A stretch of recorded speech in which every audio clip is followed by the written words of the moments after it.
Well, I always say counter-racist sexuals should be recognized.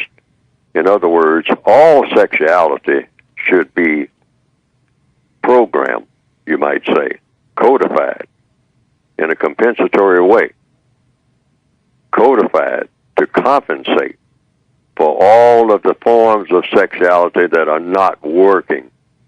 Okay, that includes so-called heterosexual and all like that. None of it is working because you have this system of racism that's dominating everything. And the racists pick up everything. They'll use anything that will cause greater confusion. So in the area of sex, they have pushed that button that they are going to what you call degenderize, or you can have a lot of terms for it. I've made up a lot of terms for it. Degenderization, sexual scrambling, just anything that will do what? Cause confusion among the non-white people.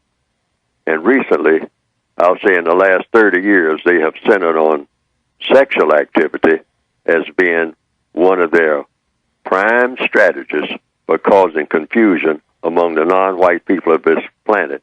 And they are doing that even as we speak on a wholesale basis. Just anything that will cause confusion. They keep adding categories. See, that just like they did with the racial categories that started off with 3 categories and now have 21. And people haven't changed that much in that span of time since 1860. But now you went from 1860 in the racial categories from 3 categories, white, black, and mulatto, to now you have 21 categories, and one of those categories is some other race. And you can't even describe anything like that. What do you mean by that?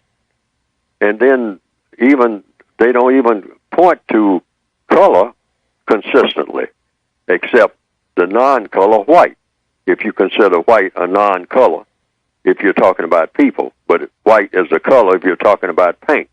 More confusion. So you do the same thing with sexuality. You come up and say, oh, you just don't have male and female, what you call straight, and that's not even listed as a category, by the way. They have LGBT, and recently they have added another one called Q for queer. All right? Because some of the people who say that they are queer said they want to be recognized too. But what does all that mean? And the main thing, is it an improvement? And I say there's reason to believe none of this talk is an improvement over anything.